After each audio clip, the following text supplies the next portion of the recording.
I learned that nothing really lasts forever. I sleep with the scars I wear that won't heal. They won't heal. 'Cause every time I seem to fall in love, crash, boom, bang. Find a hope, but then I hit the wall. Crash, boom, bang. That's the goal, that's the game, and the pain stays the same. I'm walking down this empty road to nowhere. I pass by the houses and blocks I once knew.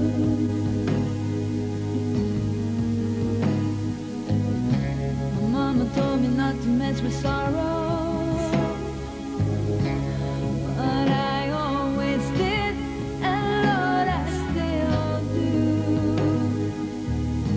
I'm still breaking the rules.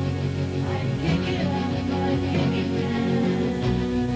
'Cause every time I seem to fall in love, crash, boom, bang. I find a hope, but then I hit the wall. Crash, boom, bang. That's my real middle name. It has always been the same. That's the call, that's the game, and the pain stays the same.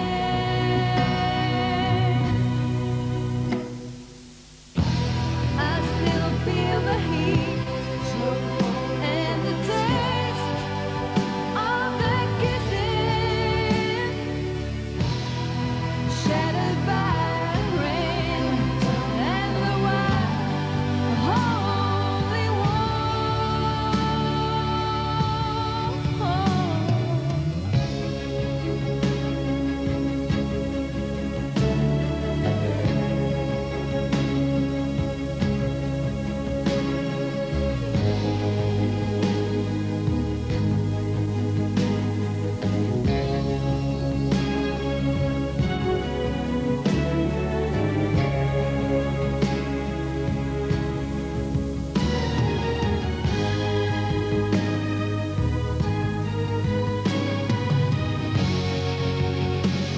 I kick it up, I kick it down. And every time I seem to fall in love, crash, boom, bang. I find the roses dying on the floor. Crash, boom, bang. That's the call, that's the game, and the pain stays the same. That's my real middle name. It has always been the same. Oh yeah, oh yeah, oh yeah. Been the same, been the same. It has always been the same.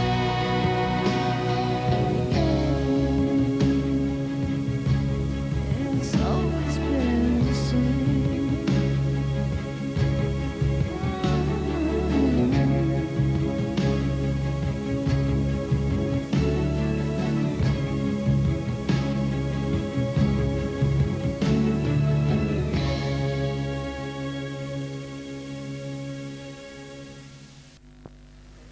Og det har været hårdt, og det har været varmt, men jeg tror også, at det egentlig har været en leg for dem. I hvert fald de gange, jeg har kigget ind til dem. Vi retter en tak til alle dem, der har hjulpet på pladsen, og de mest trofaste hjælpere vil vi godt lige se op på scenen her. Det er Morten, Ole, Bjarne og Jakob. Værsgo, kom her. Er de i nærheden?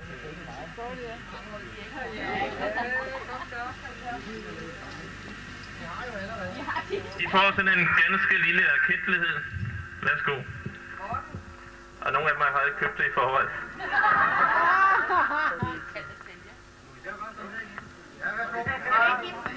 Det kan med hånd, ja.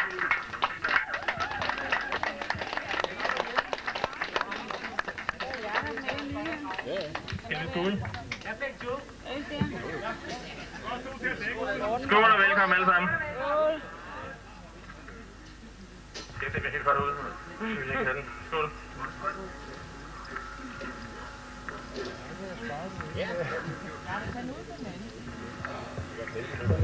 Men fra nu af og de næste 25 timer, der er det jeres tur til at lege.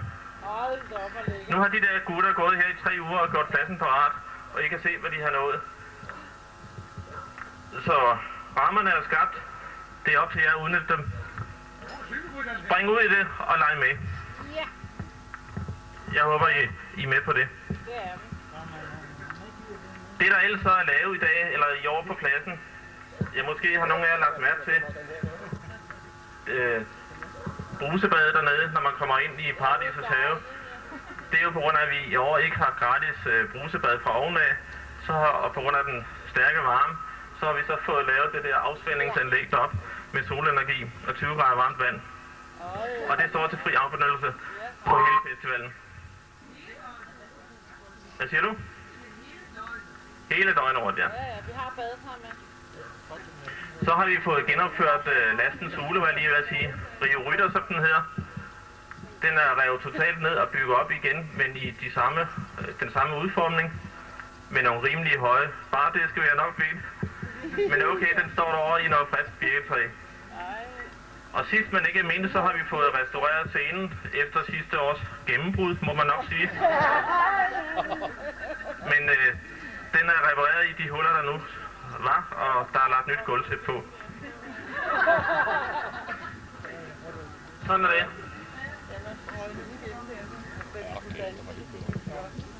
Så kommer vi så til det egentlige. I kan se, der hænger en rød snor her foran mig. Sidste år, der havde vi veteranen over alle veteraner. Han står derovre ved lillesæde. Jan, iført Lisbeth Keller, begge to farmere, til at entrere scenen og åbne festivalen. I år, der skal vi også have Jan til at åbne scenen. Men ikke Jan Farmer. En helt ny Jan. Første gang i Herringløse. Jeg vil godt byde velkommen til Jan Gindberg.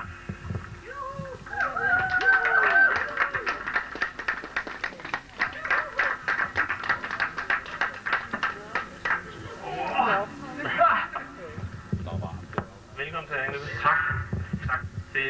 Din første opgave, det er bare at lige at klippe over der med den sats, og så sige med en andægtig stemme, hermed erklærer jeg den 8. landlige festival og så. Som Jan Trøjborg ville have sagt, det må bredere det bedste. Jeg erklærer hermed den 8. landlige festival i Herringløse for åbnet.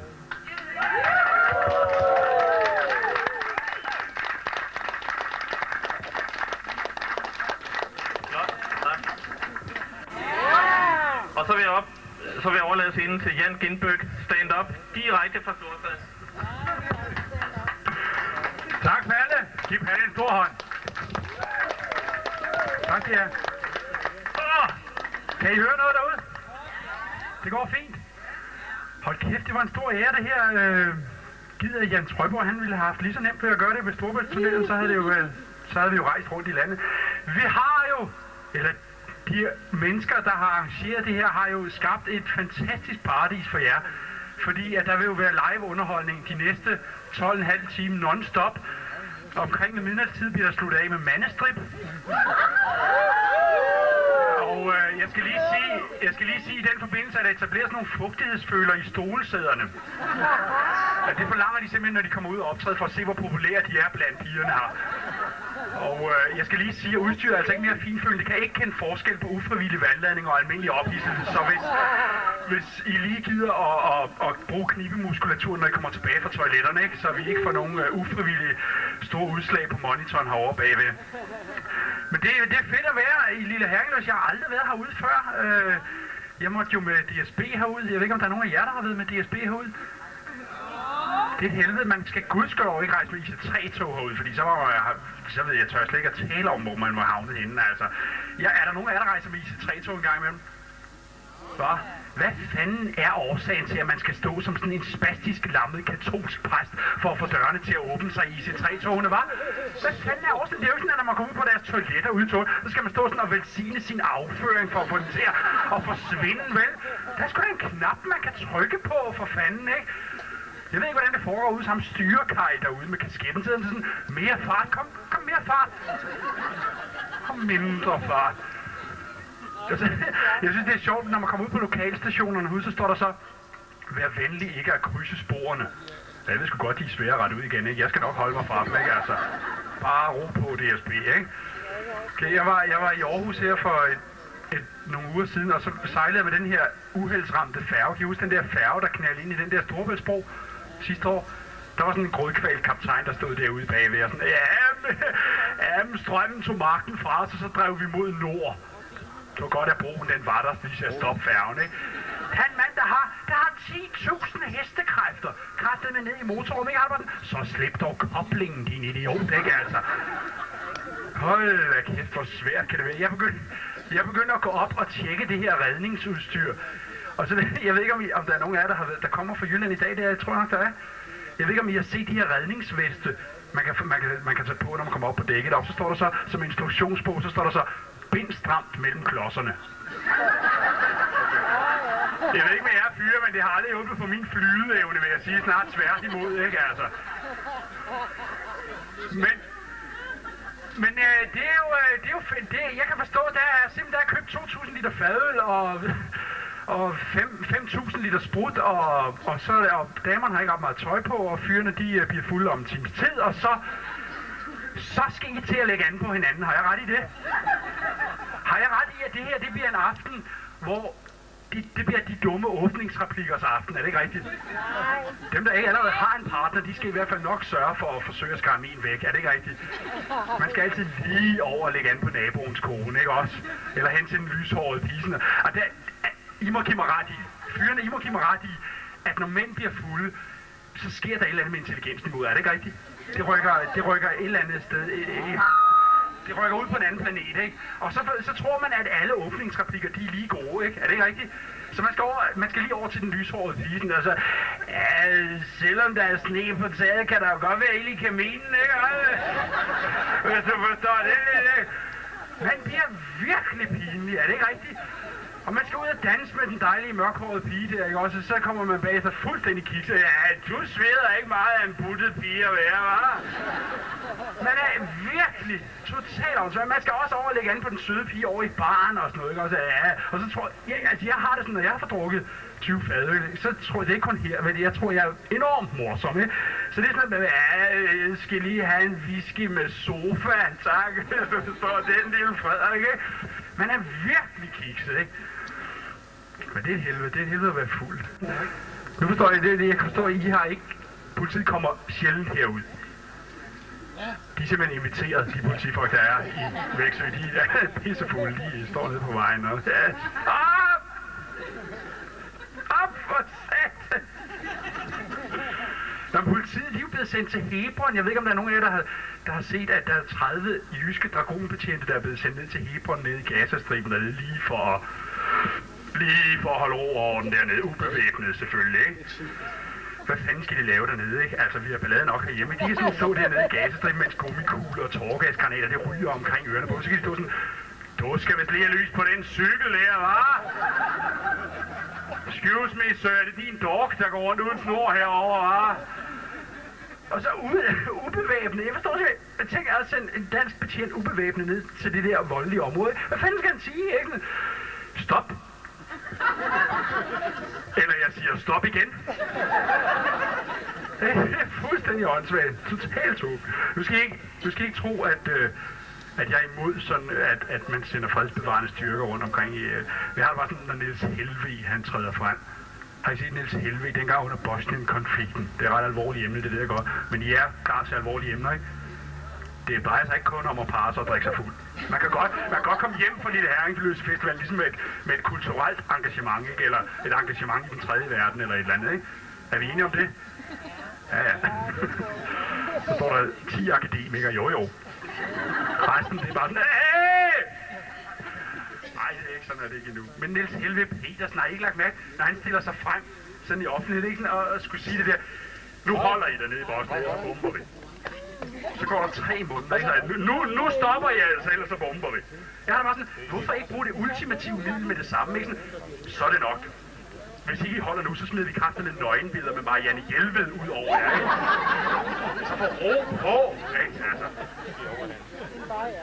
Jeg vil sige, at min søster er også lige blevet mor til sådan en lille... Ja, Nå, vi har et lille eksemplar. Nej da. Jo, jamen jeg har det sådan lidt, altså der burde være sådan en sprække hen over kondomautomaterne, ikke? Sådan indkast barnet og få 5'eren retur, ikke? Det vil jeg også give mig ret i om nogle måneder, det er sådan, Men nu ved jeg, er det manden, er det faren? Det håber vi. Der mangler nogle DNA-tests endnu, men han har rimelig store chance. Jeg ved ikke, videofilmet i fødslen? Det gjorde jeg ikke. Nå, kæft, er der nogen, der har været udsat for sådan noget? Hva? Så kommer der sådan en tryllekaj af en far og fortæller, at jeg har videofilmet fødslen, fordi det er så smukt lige det barnet kommer ud. Har I set sådan en video, helt ærligt? Lige det barnet kommer ud, det ligner mest af alt sådan en våd Sankt Bernhardshund, der bliver presset ud igennem en kattelem i en køkkendør, ikke altså? Hvornår begynder man at filme mens hæmorrideoperationer, ikke? Det vil jeg da gerne vide, ikke? Hold da kæft, mand. Og så det sjoveste, det er, at faren, han bliver tilbudt at klippe navlestrengen over, ikke? Det er fint, ikke? De er den mest nervøse mand på hele hospitalet, det mest skarpe instrument i hele bygningen, ikke? Fint nok. Hold kæft. Og det værste er næsten, nu ved jeg ikke, om jeg rammer jer, men altså, at nybagte forældre, de er så pisse stolte, er det ikke rigtigt? I har sikkert også været sådan, ikke? Altså, enormt stolte over deres lille møgbaby der, og lægger den ind, det her 3 måneder gamle barn ind på sådan et lammeskin ind i stuen, og se lille Torleif, han ligger og snakker med stukloftet, ikke? Se dog på ham, ikke også? Jamen altså, hvor fanden, ikke? Altså, snakker med stukloftet, det gør min onkel Erik også, og ham kalder vi for alkoholiker, ikke? Altså.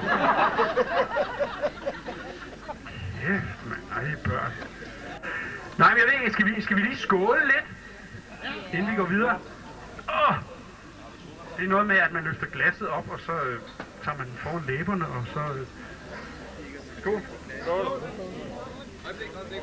Forbandet varmt er det. Er det rigtigt? Fuldstændig vildt varmt. Jamen, gang med kunne jeg godt tænke mig at være nede i Gazastriben, altså det er sikkert koldere end der heroppe. Jeg har sådan Arafat. Har I set nogle af de der tv-udsendelser med Arafat? Hvor han kommer fra, hvad fanden er årsagen? Hvorfor skal han rende rundt med et viskestykke på hovedet, hva'? Altså, hvis han gerne vil indikere over for alverdens kvinder, at han tør af derhjemme, ikke? Så sig det dog for fanden, ikke? Poul Nyrup render sgu da ikke rundt med en opvaskebørste i en ørering, vel? Altså, fordi han hjælper lidt til derhjemme, vel? Hvad fanden er det for noget? Kong Hussein. Jeg har sådan et Kong Hussein, de har lige sluttet fred med Israel dernede. Nu er vi inde på det her med at tage noget kulturelt med hjem, ikke? Det går ikke for stærkt, vel? Jamen, vi kan godt sætte nogle staveplader op hernede, hvis det er. Jamen, Kong Hussein, ikke? Også, tænk at være kongen over et land, Jordan, der er opkaldt efter en tandbørste, altså, hvad fanden er det nu? Så står der en masse børn op på Colgate-bjerget deroppe, ikke? Mor, de bombede slet ikke. Ej, det var dårligt. Nu kommer der simpelthen nogen og tager fra her. Det er dejligt, det er skønt. Jeg er enormt glad for, at... jeg har altid drømt om at komme ud, sådan rigtig ud på landet. Og optræde. Jeg bor inde i København i øjeblikket. Altså, jeg har altid kommet ud på en rigtig bondegård, simpelthen. Rigtig sådan en gammel bygning i en underudviklet egen, hvor der går sådan ukogte madretter rundt og græsser ud på engen, ikke? Det har jeg altid drømt om. For fanden, inde i København, det er jo ikke andet end autonome og politistave og tv-prædikanter og Jehovas vidner og hvad fanden det er, altså. Det er virkelig fedt at komme herud og optræde, altså. Så er man fri for alle de der... Jeg ved, fuldt med i det der autonome halløj, der var. Altså, jeg skal lige sige til jer, der ikke fuldt med det, at når man flytter ind på Nørrebro inde i København, hvor jeg bor i øjeblikket, så sker der simpelthen det, at man bliver ramt af sådan en virus, som sætter sig på stemmebåndet. Og så bliver man sådan enormt belastet at høre på, man snakker sådan ligesom enormt bistandsramt noget, ikke? Så var der nogen af jer, så den der udsendelse, de 113 skud, var den der, hvor de tog op til debat om, det var rimeligt, at politiet havde skudt efter de der narrøv der, ikke? Med brudsten. Der viste de, ja, det er ikke løgn det her, det er revet af virkeligheden, der viste de på den her video, en af de autonome, der kastede en brosten og ramte en af de andre autonome, der stod foran ham i nakken med brosten. Nu mener, sådan nogle mennesker skal jo ikke i fængsel for fanden, men de skal tilbage på skolebænken, ikke? Det var det vi andre ville lære i 3. klasse i rundbold, ikke? Altså, når du står ude i marken og skal kaste ind, så skal du kaste hen over ham, der står foran, ikke? Hvor svært kan det være, ikke? Altså. Ja, men kan I huske dengang? Jamen, jeg ved godt, jeg ynder at snakke om de autonome, for jeg synes virkelig, de er nogle narrøve. Nu ved jeg ikke, om der er nogen af dem, der er flyttet herud til overlæsende allerede. Men virkelig, jeg synes virkelig, det er nogle tåber. Altså, så har de fået de 2 dummeste til at stille sig frem i prime time i Danmarks Radio TV, ikke? Og så stod de der, jamen, så kommer politiet bare, og så spænder vi nogle veje ud over Nørrebrogade og tænder ild i nogle container og sådan noget. Så kommer politiet bare og bruger deres magtmidler. Hvad fanden er det regnende helt ærligt, at Tivoligarden kommer og spiller op til dans eller noget af den stil, ikke? Poul Schlüter skulle komme og holde båltale eller noget af den stil. Hvad fanden er det for noget med? Og så det der ultimative... Jeg ved ikke, om der er nogen af jer, der har hørt deres ultimative kampråb der. Vi vil ud og slås for fred. Det er ikke slås for fred. For mig er det lidt ligesom at bolle for at blive jomfru igen, ikke? Altså, er det ikke rigtigt? Ja, nogle fjolser, mand. Der er mange kedelige politikere. Jeg ved ikke, Gert Petersen. Der står nogle unge mennesker i sådan nogle gamle SF-rødder, er I ikke? Ja, vi ved ikke, hvorfor vi er SF'er. Vi er bare SF'er. Fri has og større cykelstier og sådan noget. Nej, det... Fri has og vindmøller, der var den, ja. Lille Herringløse på et vedvarende område. Ingen hvorfor. Gert Petersen, han er begyndt at undervise på Ore Idrætshøjskole. Det er ikke engang løgn, det her. Gert Petersen på en idrætshøjskole skal stå og undervise mennesker, eller unge mennesker, ikke? I sport og idræt og sådan noget. Hvad fanden bliver det næste? Han begynder at reklamere for Letta-produkter, ikke? Jeg har valgt at smøre mig ind i Letta, fordi jeg har valgt at være fedt hele livet, ikke? Kom ind på chat. Nu ved jeg ikke... Undskyld, jeg vil lige abstrahere her. Der står simpelthen en dame i en kjole, hvor hun har set et betræk til en bil og tænkt, jeg skal have en ny kjole. Hun står i øjeblikket i et soppebassin. Undskyld, jeg er ikke tunet ind på det. Er det sådan noget med, at nu om øjeblikket så får alle herrerne udleveret en fiskestang og 5 kroner, og så skal de forsøge at fange den unge dame derude? Det er en karmskæring. Hold da kæft, mand. Det var ligesom Cæsar. Så jeg Cæsar. Så jeg ham den, kan I huske den der gamle Alli-balli-bi. Vi går aldrig mere forbi. Det er for din tid. Skal vi skåle lidt igen, eller hvordan? Går det for stærkt?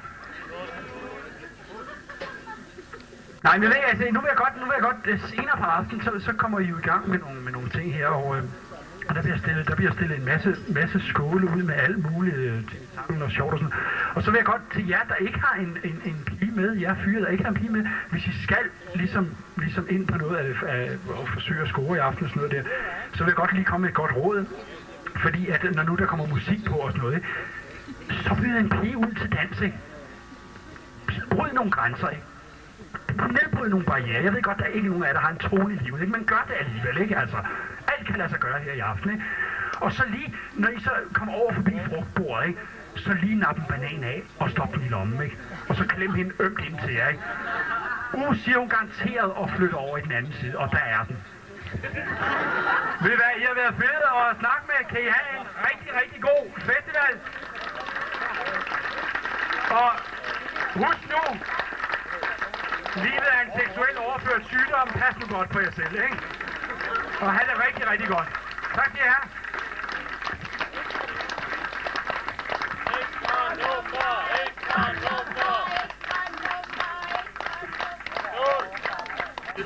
Ja. Altså jeg ved godt, nu er det jo lidt sjovt, men jeg tænkte, men det er jo sådan nogle, der folk er på festivaler og sådan noget, så tænker de jo kun på øl og sex, altså. Og så mad en gang imellem. Det. Han der, han tænker for eksempel på mad, kan jeg se.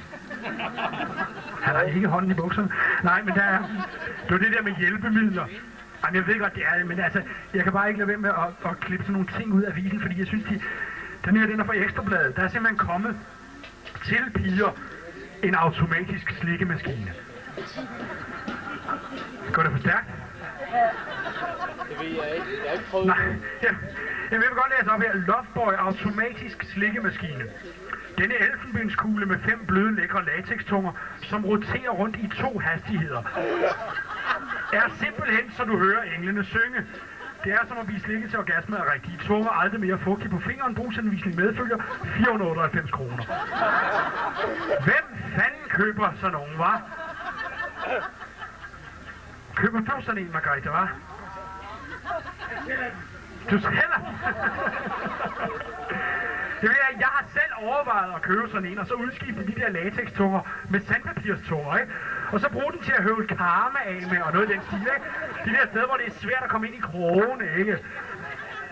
Ja, nej, ved I hvad? Jeg smutter. Kan I have en fortsat god dag?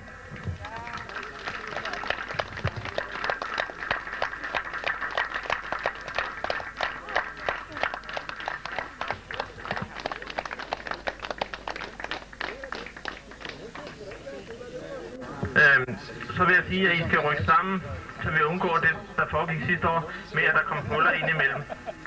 Så når nogen har sat sig ved et bord, og der kommer nogle andre, så ryk sammen, undgår de der huller på 2-3 personer. Så der kommer 4 personer ind til sidst, og så er der ikke plads til dem. Ryk sammen, og lær hinanden at kende, og måske lad være at sidde sammen med dem, I normalt kommer sammen med, ikke? Det kunne også være meget skidt at møde nogle andre at kende. Med hensyn til ølkrusene, prøv at genbruge dem så mange gange som muligt, ikke? Så vi ikke, de er rimelig dyre. Og køb et par øl ad gangen og gå op og fylde op i det samme krus igen, så I ikke bruger et nyt krus hver eneste gang. Det var så nogle af alle de der kedelige ting, som vi skal sige hver år.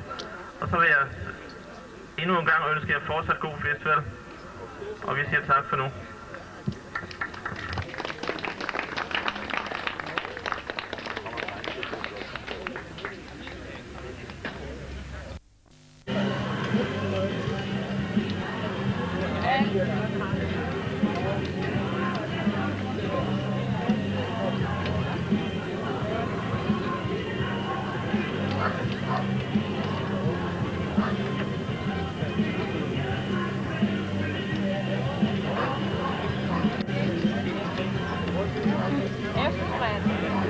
Ja.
holddeltagelse her i Lille Herringeløses kåring af årets bedste sangergruppe. Må det jo være, sådan cirka. I hvert fald så skal vi jo haste videre her til sangergruppe nummer 2. Og det bliver Jakob, Jan og Morten. Ja.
Det må være... Er det Dorte?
Men det var nogle meget, meget gode dansere og dansepiger, du havde fået med op, Anders.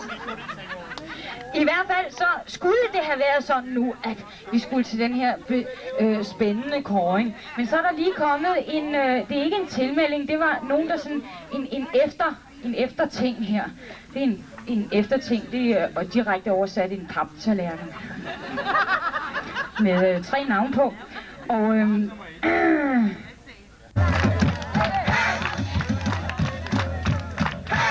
Hold up your soul.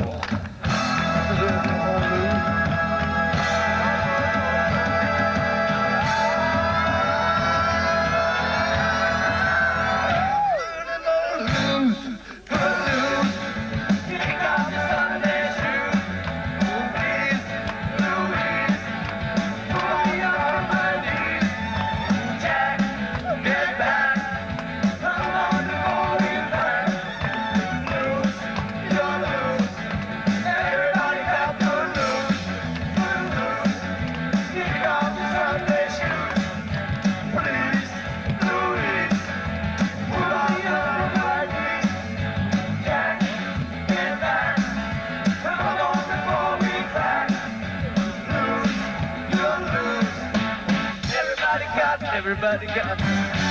Everybody got it. Everybody got it. Everybody got it. Everybody got it.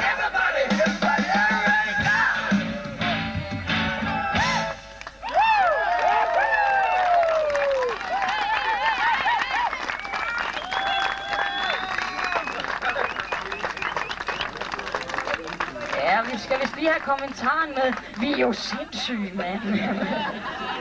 Jamen, I gjorde det, og det var flot. Og der, hvor er I henne? Det er backstage-folkene. Kan I huske dem? Det var, at de kommer her, og vi skal have bifald, og vi skal høre, hvor koldt. Kom!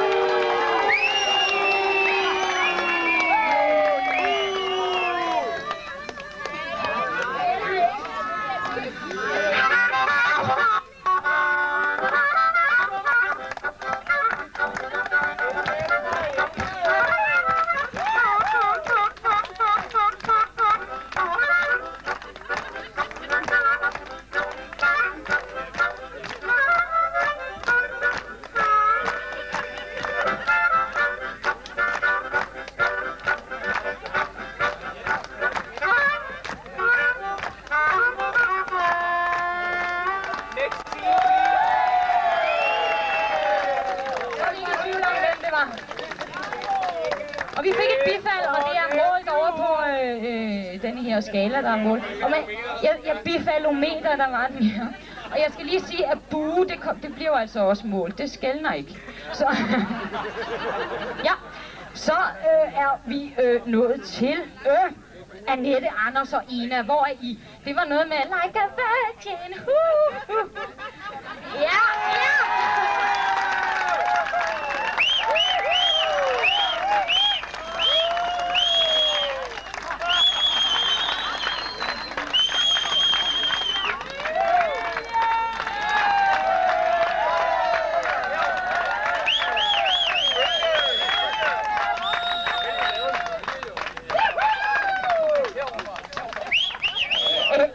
Det virker ikke helt, det skilt der. Jeg tror, det er, fordi jeg har skrevet på den mørke side. Det går lidt ud med baggrunden. Men det virker garanteret senere i aften. Så bølger man helt af sig selv. Ja, men bifaldet, det blev målt derovre. Ikke også på vores bifaldometer. Det er ikke så elektrisk, som det burde være. Men, ja. Karin, Birgit og Kirsten, hvor er I henne? Det var noget med smuk og dejlig.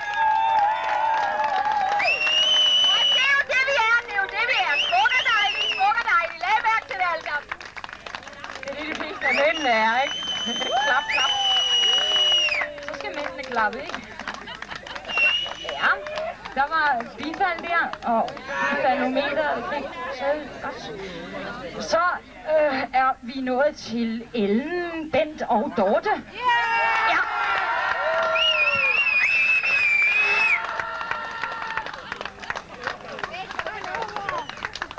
Ja, vi har stadig lyd igennem. Ja, og så har vi vores sidste hold, som bestod af Jesper, Sten og Ole.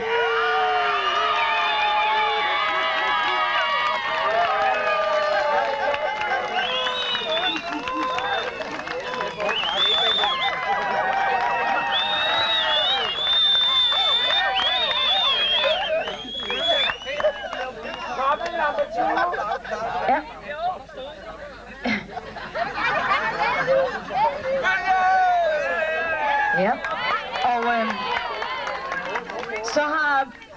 bifallometeret talt.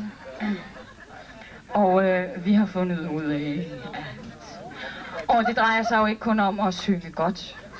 Det drejer sig jo også om at kunne gøre så godt. Det er rart at have så mange mennesker med så mange gode ord til mig. Der står en god vin til mig. Nej.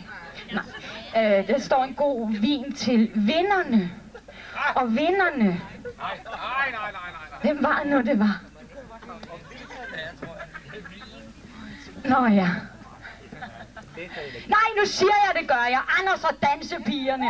Træd nærmere og få jeres velfortjente bifald.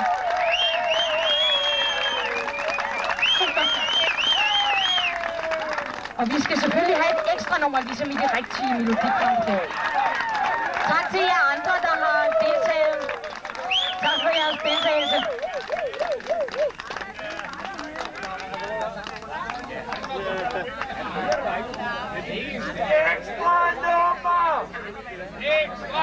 Så skal jeg lige høre. Ligesom i Melodi Grand Prix kommer. Nu skal jeg nemlig lige høre, om de har nogen, de skal takke. Der plejer at være advokater, revisorer og forældre og agenter og forskellige ting. Så nu skal vi lige høre de her stjerner, hvis vi lige... Og de hører slet ikke. Sådan er stjerner. Vi skal lige have en tak her. Skal du takke din mor eller revisor? Jeg vil gerne takke min søn, fordi han har ladet mig leve så længe, og jeg har det stadigvæk godt, selvom han er i pubertet. Tak, min søn.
Tak for festivalen, bifald også.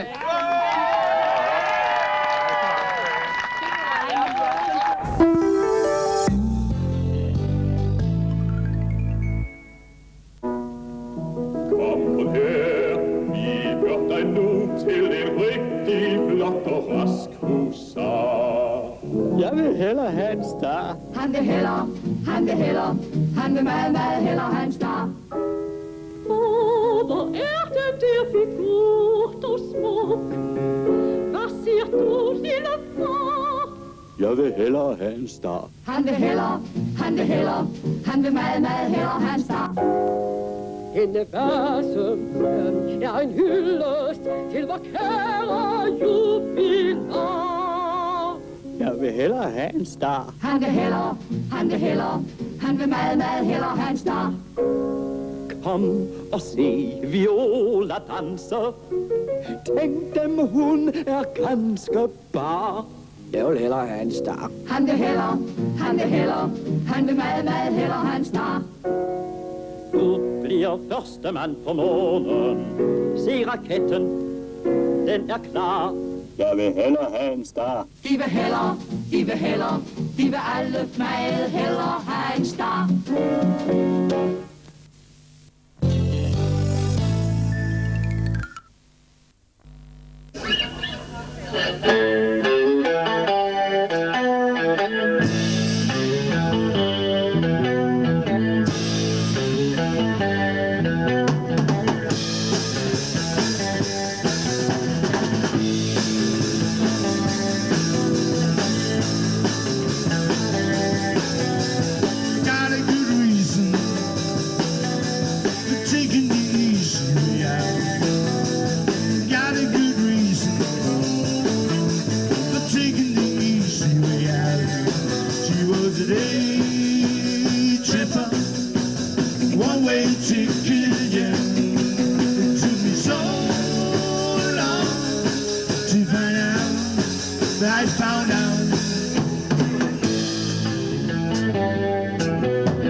Tripper, yeah.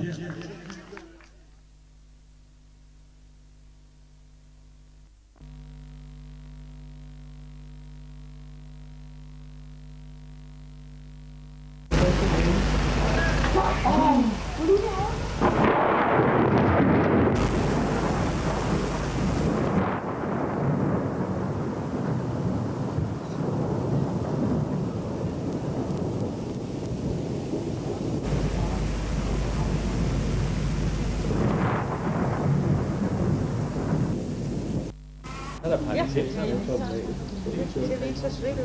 Jo, det er lidt varmt. Vi skal jo være rimelig friske med æblen, når vi skal besøge med det, så sådan er godt eksempel.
hund og tænker på. I den dejligste morgen i hunderne og jeg lever. Hænderne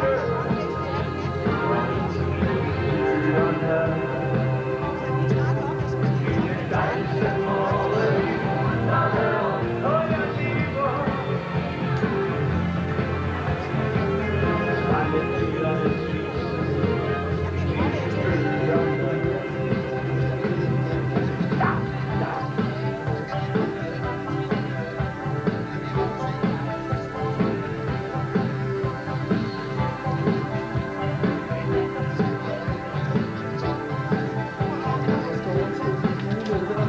Dejligt at have en af tingene. Det er ligesom verden åbner sig for os. Sådan går jeg rundt og tænker på en verden. Og mens solen bryder gennem på himlen blå, bliver musikken det rigeste op. Sådan går jeg rundt og tænker på en verden. I den dejligste morgen i hunderne og jeg lever. Jeg åbner dig, og jeg åbner mig. I den dejligste morgen i hunderne og jeg lever.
Nå, du har startet. Hvad med så med os? Nu står vi her igen. Er der dagen derpå? Fedt, hva'?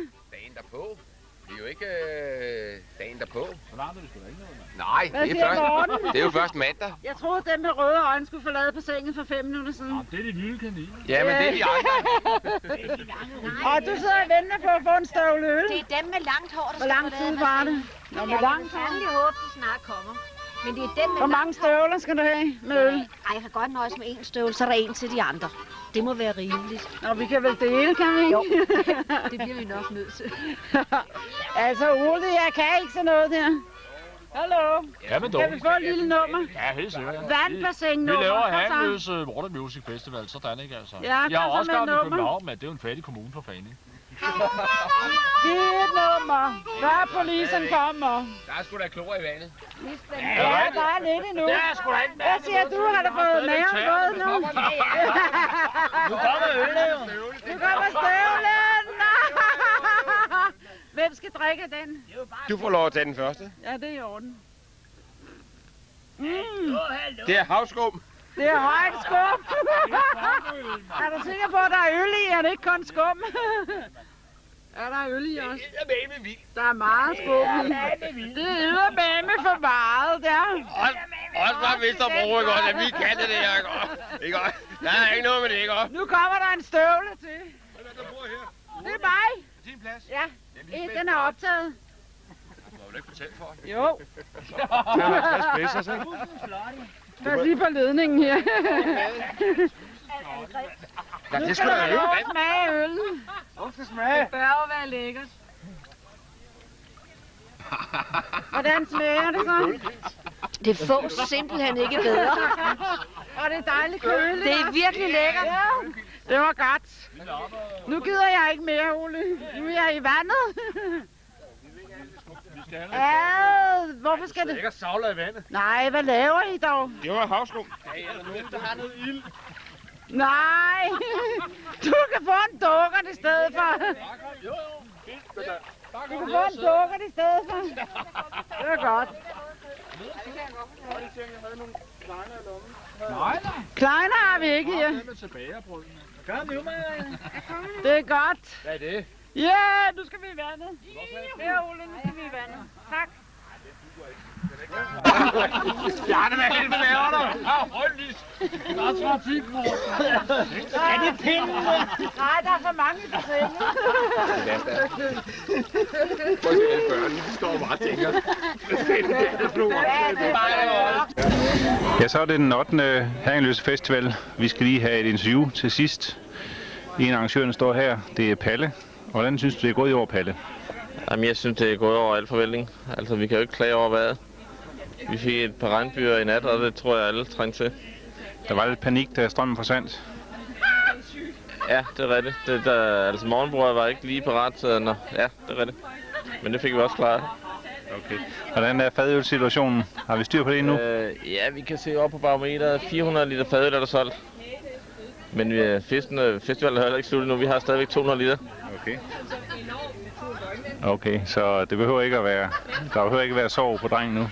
Hvis jeg skal fortælle lidt om næste års festival, ja. Altså vi sagde jo ellers, det var sidste gang nu, ikke? Men der bliver nok festival næste år, ikke? Der er jo en lille sø ude foran skoven, og der har vi så tænkt os at køre 2 vognlæs strandsand ud. Ja. Så der bliver en strandbred derude, en strandbred derude, så folk kan bade derude, i stedet for at sidde med sammen i det der lille svømmepøl derude. Ja. Vi skal lige høre den anden arrangør også. Hans Jørgen? Ja. Jørgen. Vi skal lige have kommentarer med. Hvordan er festivalen gået i år? Fint. Ellers ingen kommentar. Okay, det er i orden. Tak for nu. Og lidt hvidløg. Er